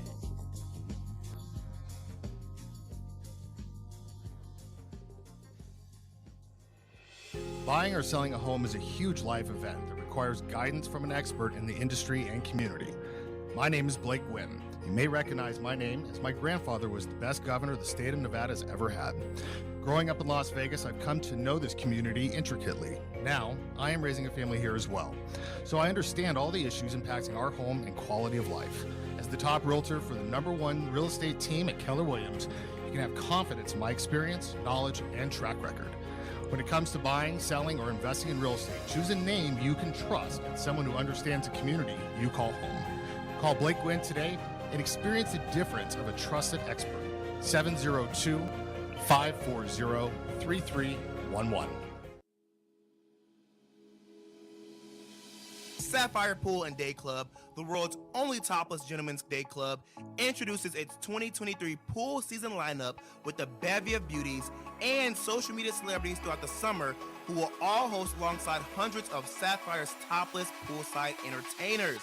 Enjoy brunch in the sun with items like frittata-style omelets, stripping chicken, and French kiss toast before washing it down with signature summertime cocktails. 10 lines, beware. Go Bear! Ladies are welcome to go topless within the day club for the ultimate party. Guests can purchase affordable day bed packages, cabana packages, lounge chairs, and more. The best part though, Pushing the Limits will be broadcasting shows every other Friday with a ton of surprise celebrity guests. Wow! Reserve your spot now. For more info, visit sapphirepoolLV.com or call 702-869-0003. That's 702-869-0003. See you at Sapphire. Hey everybody, it's Brian Shapiro from Pushing the Limits. I want to tell you guys about Sahara West Urgent Care and Wellness. They're conveniently located on the southwest corner of Sahara and Jones. They're open Monday through Friday, 9 a.m. to 9 p.m. and Saturday, 9 a.m. to 5 p.m.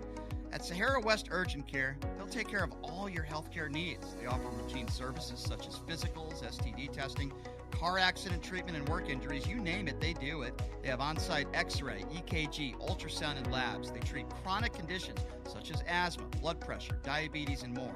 They also offer general wellness exams, treatments such as testosterone enhancement and cancer screening. They're located on Sahara, 6125 West Sahara Avenue. Their number is 702-248-0554. And the best part, they accept most major insurances and affordable cash pay prices, office visits starting at just $95. And I'm also a client, so please give them a call, 702-248-0554. Is your dog suffering from a sensitive stomach? Hi, it's Kelly the Cookie Lady from Mooch's Munchies. Our dogs had super sensitive tummies, and I needed to find a low-fat treat that wouldn't give them gas or other issues. Most of the treats on the market were loaded with fillers, chemicals, and chicken fat. Many of them weren't even food. Well, I knew I could do better, so I developed Mooch's Munchies, and I'm happy to be able to share them with you. Stop by our store or our website, moochesmunchies.com, and find out why we say that Mooch's Munchies are totally pawsome.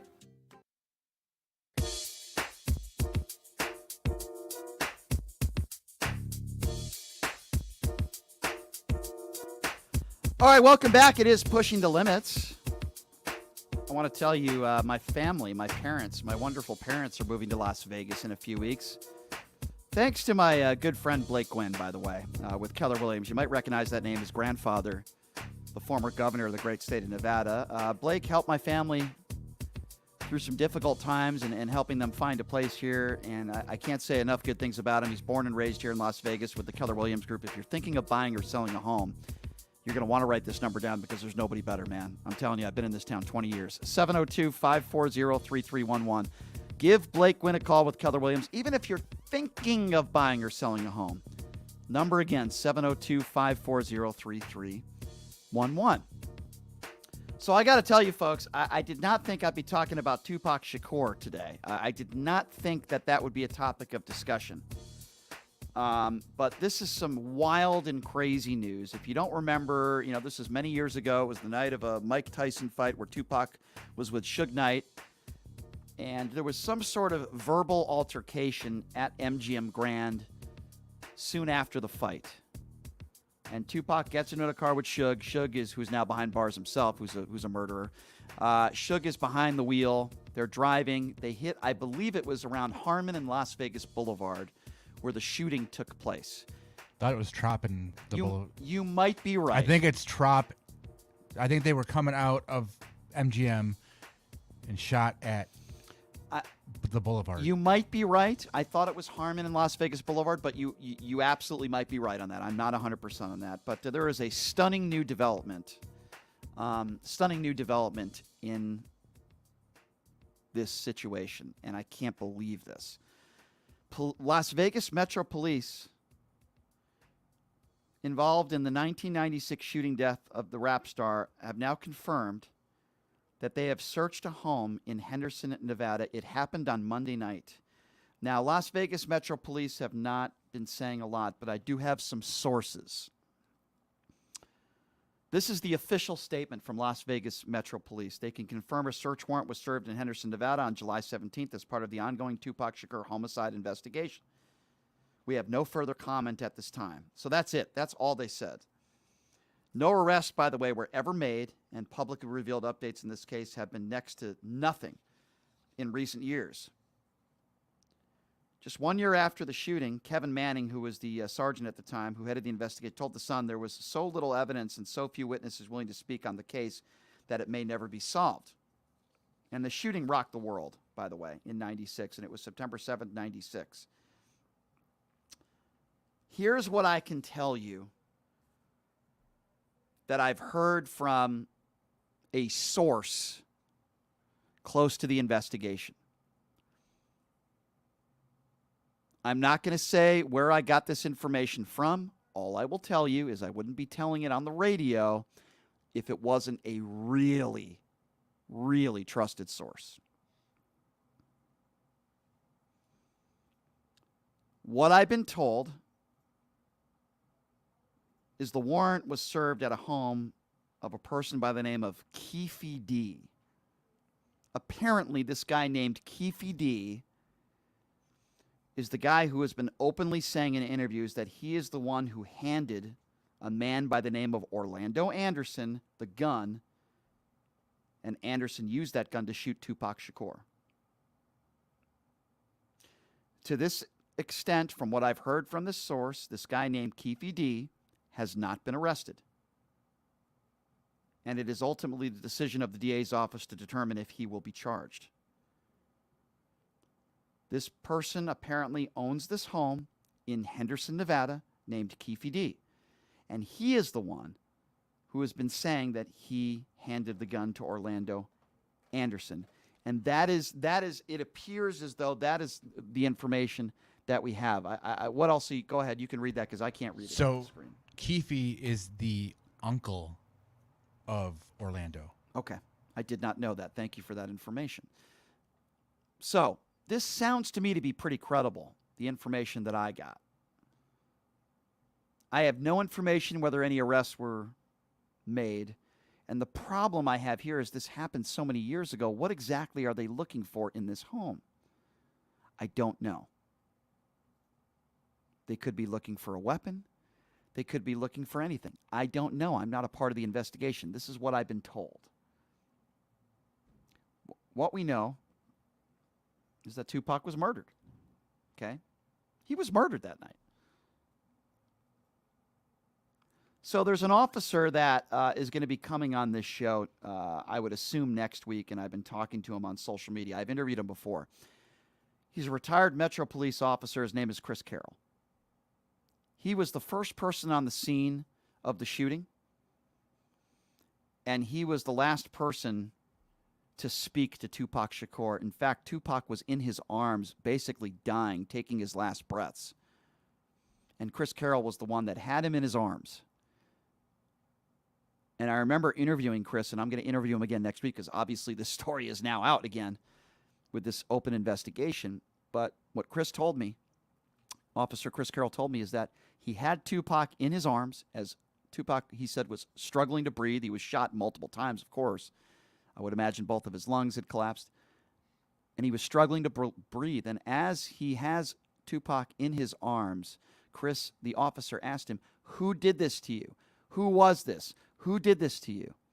And Tupac's last words were, "F you," to the officer. I mean, imagine being an officer on the scene of that. A murder that has been talked about every day since. And it was the Tyson-Sheldon fight. I'll be honest with you, I do not remember that fight. I don't remember that fight either. It was September 7th, 1996. Must not have been a very memorable fight because I don't remember it. And I used to watch all the Tyson fights with my dad. We would get it on pay-per-view. I don't remember. But that was at the MGM Grand. This is before we had any of the other arenas that we have now. All the big fights were at MGM Grand. And from what I've heard is that this guy Anderson and his people, there was some sort of verbal altercation that night at MGM Grand between Tupac's people. Yeah, something over a chain that he was wearing. And then they leave, and there was some sort of... See, here's what I heard, Justin, and I think this is where we're getting a little confused. I think you're right where the shooting happened on Tropicana. But as I recall, after the shooting, Suge Knight kept driving, and they were trying to follow these people, and that ended at Harmon and Las Vegas Boulevard. So I think you're right. So it was Flamingo and Koval. That's where the shooting was. And then they drove to Harmon and Las Vegas Boulevard, which is, by the way, what a dumbass move by Suge Knight. You're supposed to be one of your best friends. He's dying, and instead of calling 911 or getting him to the hospital, you try to chase after the people that shot at you. And Suge Knight, I believe, was shot as well, but wasn't seriously injured. So the shooting happens, as you said, on Flamingo and Koval, which makes sense to me. And then Suge Knight follows them to Las Vegas Boulevard and Harmon, and that's where police show up, and that's where Tupac is taken out of the car, and that's where this officer Carroll takes him out and asks them, what happened? What happened? Listen, I have to imagine that if they went to the home of this guy Keefe D, that it's either one of two things. Either there really is sufficient credible evidence that he might have been involved in this murder, and or they just want this guy to shut up and stop saying things on interviews that may or may not be true. Stop talking about the murder. Stop saying you were a part of it. Stop making comments like that. And maybe they're just trying to scare him a little bit and saying, hey, knock it off. It could be one or the other. It could be both. I have no idea. But again, what we do know is that this warrant was served at the home of this guy, Keefe D, who claimed that he gave the gun to this guy, Orlando Robinson. You know, so... There's video online talking or showing a bunch of SUV or SWAT SUV police vehicles going to Keefe's house or coming out of Keefe's house, either one. If they're bringing all those vehicles in there, there's something going on. I have to imagine that there's something to this. That Metro, I love Kevin McMahill. I think he's a great sheriff. He's doing a wonderful job. I respect Metro. They're not always perfect, but for the most part, I think they have a lot of really good officers that work at Metro. I have to imagine they wouldn't do this for some sort of spectacle, that there's something going on here. This is wild. And it's wild that it's, why is it taking this long? Is it because they didn't know who this guy was? Maybe because of the public statements he's made? I don't know, but this is wild. And it's wild that this guy still lives here. He lives in Henderson. So if they brought SWAT, they're thinking to themselves, okay, this guy might be dangerous. We need to be prepared. And from, again, my understanding is I don't think anybody was arrested, right? I don't think anybody was arrested. I don't think anybody was arrested. No. What were they looking for? That would be the first question I would ask officers. What were you looking for? Now, they're not going to answer that question. They're going to be mum. They've been very tight-lipped about this. But obviously they were looking for something. They weren't serving some sort of search warrant, because if that was the case, somebody would have been arrested by now. Is it possible that this may be correlated to a number of other things, not just the Tupac murder? That could also, there's so many questions that need to be answered. What were they looking for?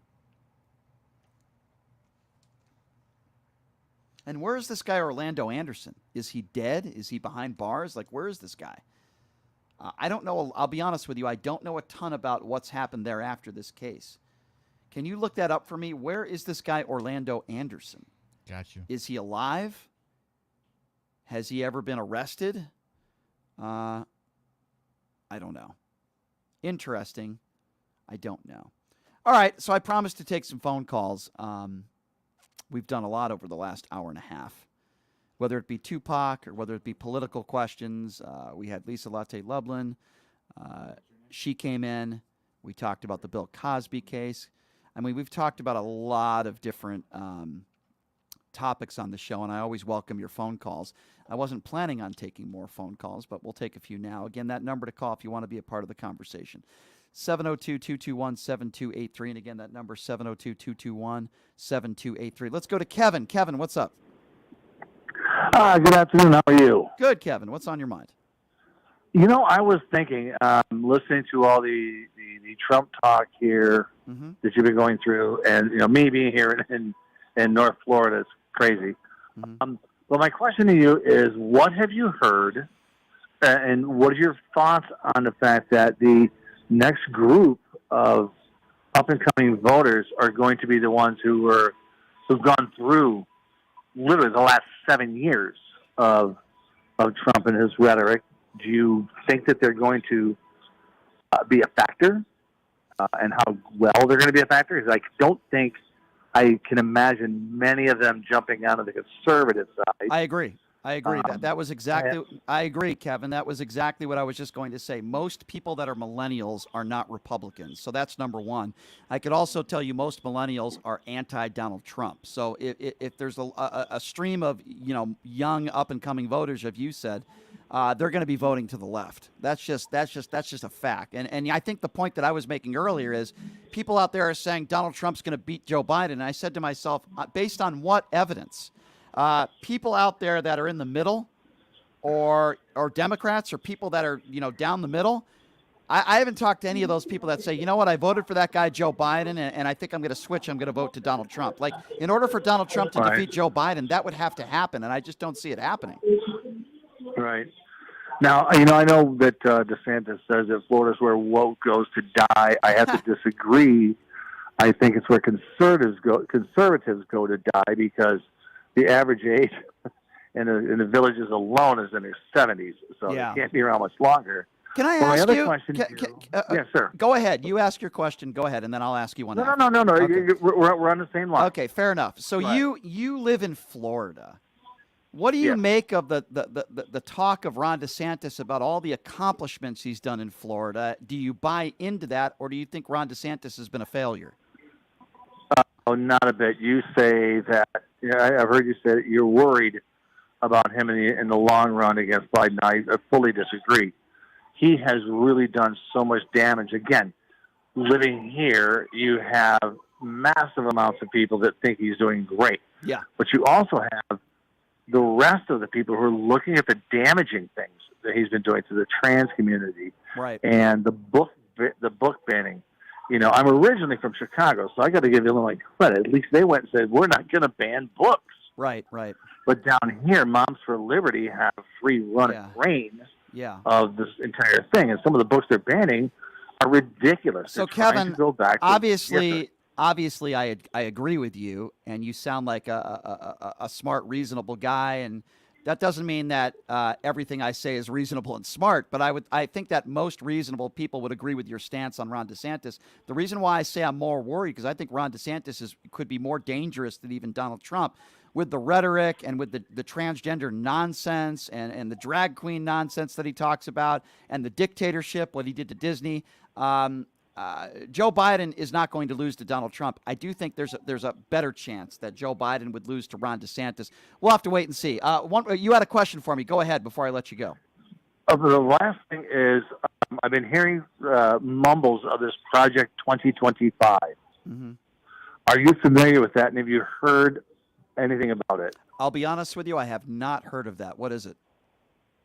Well, I heard the scuttlebutt, and again, I'm going off very little knowledge. Yeah, is they have their own kind of website, and their idea is to make sure that whoever comes in, almost to create this kind of totalitarian dictatorship. Their goal is to try and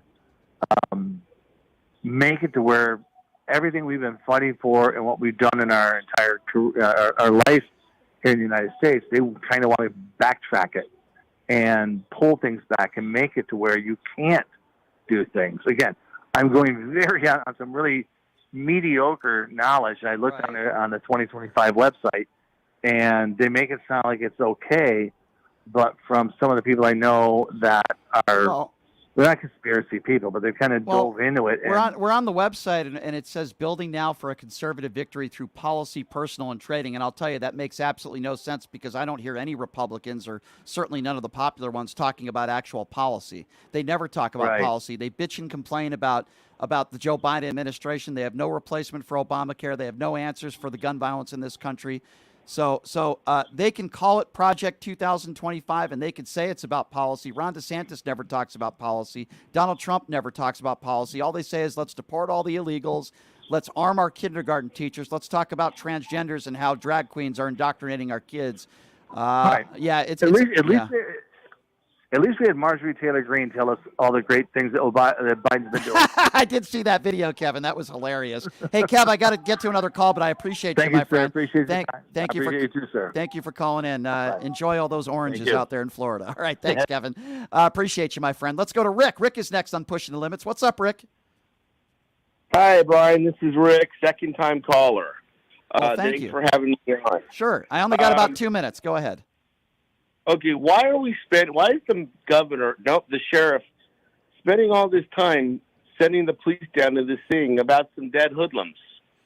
What do you mean by hoodlums? What does that mean? Well, Tupac and the guy that shot him and the guy that was driving Tupac is in jail. You know, these hoodlums. We're spending all this time and money when these resources could be used, against people that are, doing bad things now. Okay, so let me ask you this, because I think I'm talking to the person that spoke a few weeks ago. Is this the no black friends, Rick? You openly admitted that you have no black friends, and now you're calling in saying, why are they going after someone who murdered Tupac Shakur? I mean, I don't know what hoodlum means, but that was a murder, right? Why? Is it because he's black? You have a problem with police officers investigating a black person who was murdered? Is that why? Well, first of all, this is me from last week, and secondly, shocker, is that the guys are already dead. What are we doing? And the other guy's dead. So according to Rick's Klan reasoning, if a black person is, quote, already dead, nobody should be held to account. There's something called a murder. And then there's something called an investigation into that murder to find out who did it. Let me ask you a question. If Tupac was white, would you be saying the same thing? Well, he's not, so we don't need to worry about that. But I'm asking you a question. If Tupac... The reality is that we have resources that could be going out getting more hoodlums now, and here they are looking at a murder from 30 years ago for some hoodlums. If this was Ted Nugent, would you be saying the same thing? Well, no, Ted Nugent would never do anything like this. Okay. All right, I really don't know what to say to that. The only thing I would say, Rick, is that Rick with no black friends, is that you're going to continue to have no black friends if you continue to make these ridiculous assumptions. If they can find the person who murdered Tupac and hold them to account or anybody involved, I don't care what the color of Tupac's skin was or whether he was a hoodlum or not is irrelevant. But Rick, I wish you good luck at your Klan rally tonight, okay? No, I don't go to those. We established last week. Oh, you okay? Well, I'm just here to protect and making sure that everything's fine. Gotcha. Okay. Well, tell David Duke I said hello. Thank you for the call, Rick. Wow. He's a special one. I love that guy. Yeah, he's a hoodlum. So let's not investigate the murder. He's a hoodlum. By the way, Orlando died in '98. He did. Okay, I thought he did. That's the person allegedly that killed Tupac Shakur, who was a hoodlum. So let's not investigate it. Thank you for the call, Rick. Appreciate that. All right, thanks for joining us, everybody. Appreciate that. We got some very special guests that are going to be joining me tomorrow on the program, including a guy that's running for office as a Republican who does talk about the deep state a lot. He lives in Reno, and I believe he's running for senator. And Paul McKeskey, the big 7-footer, talks some hoops with them tomorrow. Thanks for joining us, everybody. Have a great day.